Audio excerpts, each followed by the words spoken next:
ఆజ్ఞ అతిక్రమమే పాపమండి. ఆ పాపాన్ని బట్టి ఈ భూమి మీద మనం కొంతకాలం బతికి ఎలా వెళ్ళిపోతున్నామో ఏమవుతున్నామో అనేది గ్రహింపు లేకపోతుందండి. మానవుడి యొక్క ఆయుష్ 60-70 అండి. అధిక బలం ఉంటే 80. ఆయాసమే దుఃఖమని పరిశుద్ధ గ్రంథం బైబిల్ చెప్తుందండి.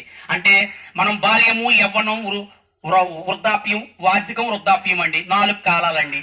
ఈ 4 కాలాల్లో మనము ఏదో రకంగా బ్రతికేస్తున్నామండి.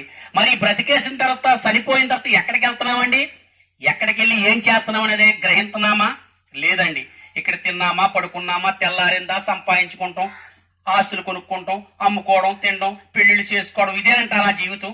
లేదండి. ఇంతకన్నా గొప్ప జీవితం ఉందండి. అదే పరలోకం అండి, అదే స్వర్గం అండి.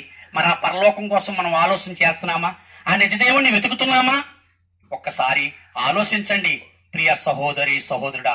అయ్యా, ఒక్కసారి మీరు మీ మనసులో ఒక్కసారి మీ హృదయాన్ని తట్టండి.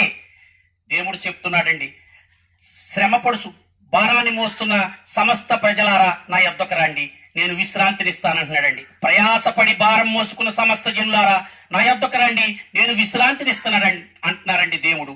కాబట్టి ఆ నిజదేవుడు తెలుసుకోండి, ఆ నిత్య జీవాన్ని స్వతంత్రించుకోండి. మరి ఇక్కడ మనం ఎలా